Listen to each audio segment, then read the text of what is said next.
Mike Vought, and I'm going to ask him a couple of questions today. Mr. Vought, Michael John Vought. I'm 50 years old. I'm out of high school. What high-level job do you think you could lie your way into with no experience and no one would notice? I feel pretty confident I could lie my way into being an airline pilot. I've seen a couple of YouTube videos. I think I can do it. I'm willing to try. I'm just saying. What childish thing do you still enjoy? Everybody knows the answer to that question. That's a stupid question. Does anyone know the answer to that question? Everybody knows that I'm a bit of a Disneyland freak, and yeah, for a lot of people, that's a childish thing. For me, it's one of the funnest things to go do. Spend a day at the land. So I don't consider it childish. However, others do consider it childish. What movie can you watch over and over and never get tired of it? Well, there's a great many. So if I reinterpreted the question slightly and asked myself, what if I'm stuck on a deserted island, I can only bring one movie with me, it'd be Raiders of the Lost Ark. It's got everything I need. It's got action, it's got a little bit of romance, it's got good guys, it's got bad guys, it's got Nazis. And you know, they end up being the bad guys throughout the film, so it's a perfect film from start to finish. Snakes. Why did it have to be snakes? What movie do you wish your life was more like? Dumb and Dumber, without a doubt. These guys have no conscience, no wherewithal, no sense of what is or isn't important or what is or isn't appropriate. And you get to my age, you get tired of living by the rules. And you know, Lloyd and Harry, they made up their own rules. It's a film to be admired, an Oscar-worthy effort. What is the most useless thing you know how to do? I know how to juggle. And I rarely break that skill out because it literally is completely and utterly useless. Whenever I see three things, scissors, lemons, soccer balls, whatever, my innate desire is to pick them up and start juggling them.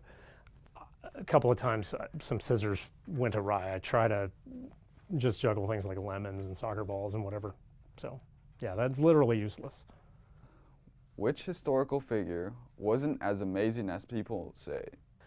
That's a really good question, particularly since I am interested in history, and I'm sort of baffled to come up with one answer. But if you had to pin me down right now, I'm going to say,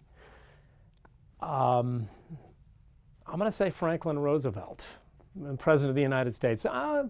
I think he was a great personality, very charismatic, beloved by the American public, and for those reasons, he deserves a lot of credit. But as a policymaker, much of what he did really kind of backfired. So maybe overrated.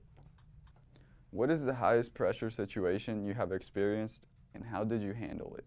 Believe it or not, I hate talking in front of crowds. I hate talking in front of cameras. And this is about the only thing that freaks me out anymore. I really don't get too excited or anxious about many other situations. But for example, if I had to go and talk on a microphone in the gym at a rally, I would be petrified. Which is odd because I teach every day and I talk in front of people, but I'm mostly just faking it, getting by. What would be the most dangerous thing that you would do for your children? That's a good question. You know, every parent would say what I'm going to say. I would do anything to save their lives or to protect them. But in reality, I love my children dearly. I do. But I love my own life a lot. I'll talk to the boys later and find out if we can find some common ground. But right now, you know, under pressure, yeah, I'll go with the company line. I would step in front of a moving car to save my kids. But right, well, right, and whether I actually shove my child out of the way when I do this, that's a different issue. What stories from your life will you tell your grandchildren about? I will tell my grandchildren about their uncles and their aunt and their great-grandparents and their grandparents. I will tell my friends about, or my children, my great-grandchildren, about my friendships with the people that I know and love today, my wife. I will even tell them stories about work, although I mostly find work mundane, but there's lots of, interesting things that happen. I'm probably selling myself a little short. I probably have more things that will come up that I will want to talk to them about that I can anticipate right now. But I think the usual stuff with history mixed in. Who is that one person you can talk to about just anything? My wife. And that sounds cliche, but I've always been able to talk to her about anything. She's my best friend, and I can talk to other people about almost anything as well, but she's the one person for nearly 30 years now that I've always been able to depend upon. And she can depend upon me, and that's, the makings of a great friendship and a great marriage. So, my little filly, Jill. What is the one thing you like about your wife? Okay, if I had to pick one, she's pretty. One thing, she is as devoted as any human being I've ever met. When she sets her mind to sticking by someone or something, she is nails. You can count on her forever. What is your favorite thing about teaching and being a coach? It's the same thing. I get to work with young people. We as teachers grow older, but the kids stay the same age because they're always somewhere between 14 and 18 years old. And you kind of lock into working with that age group, and you grow very fond of the kids, and you love watching them succeed and working with them as they succeed and fail and helping them through those processes as well. And I think that's probably true of most teachers. That and just kind of hanging out with them, BSing with them. I didn't say BSing. Yeah, okay. Getting to know them and doing things with them, and then seeing them when they come back 4 or 5 years later, and seeing the growth and seeing how they've matured. That's really exhilarating, I think, for all teachers. What was the worst purchase you've ever made? I bought a motorcycle when I was in my 20s. This was sort of against my mother's wishes, and I told her, "Don't worry, I'm not going to ride the motorcycle on the highways. I'm not going to, at that time I was actually going to Butte. I'm not going to be driving it back and forth to Butte." And then one day I literally remember, I was on my motorcycle, it was raining, and my mom's in the car behind me. And she called me out on it. And it wasn't too long after that I got rid of that motorcycle. There are no fender benders on a bike, so that was not a good idea. I just did it because it was cheap and I could save some gas money, and probably never again, not for me. Bad mood. Do you prefer to be left alone or have someone to cheer you up? Leave me alone.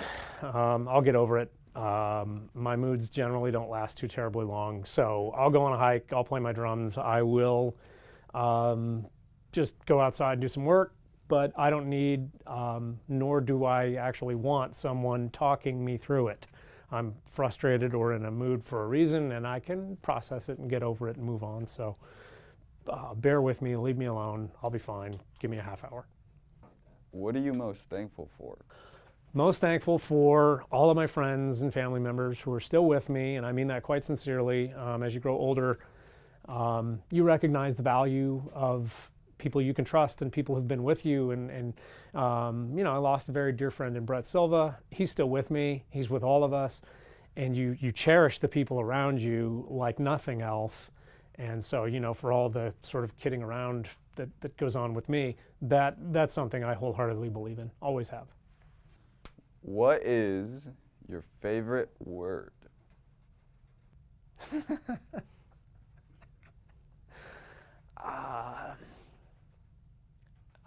Freedom, in and out. It's just one word. Pizza. Food is always there for me. I mean, wow. Food never says no. Food never says I'm not in the mood. Food is always there for me. So almost any food item. But I'm going to stick with in and out. I know that's sort of 3 words, but let's call it one, in and out.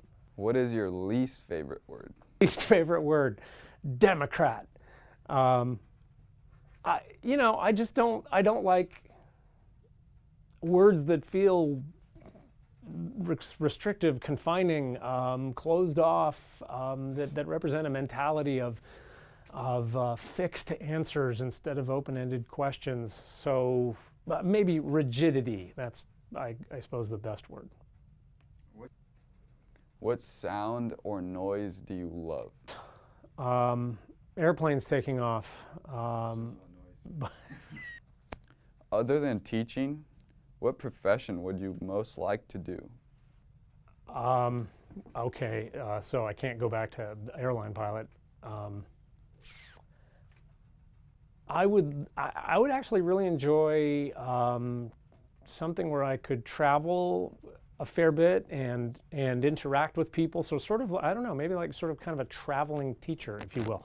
I know that's still sort of teaching, but going from place to place, working with people I've never worked with before, getting them excited about what they're going to do, giving them ideas, some sort of, position where I had a little more leadership so I could help others to enjoy the craft of teaching or coaching or interacting with kids like this. So I know that's sort of akin to teaching, but that's what I'd like to do. What profession would you never want to do? Never. I'd never want to be a kindergarten teacher or anything actually below 9th grade. If I had to teach middle school kids, there'd be a hostage incident. So I... Blayne. Seriously. Who was your favorite colleague at this campus? Here on this campus? Yeah. Oh, that's a hard question. I got a lot of them. Who's your favorite? Ouch. There's only one name I can say because for a lot of reasons. And if he were to ever see this video, he would understand why that is. But the name that I'm going to say, that I have to say, is Ray Barber. Why is that? Because he will be so incredibly hurt if I don't say the words Ray Barber. So we could add a great many people to that list. This campus is filled with just dynamite people who've been super friendly and supportive all throughout my career here. And I need to do the same. I need to be as supportive of them as they are of me. And so Ryan Parker, Beth Burton, Christine Callis, Mike Brooks, Ryan Heimlich, the list just goes on and on and on. Is that it, Bron?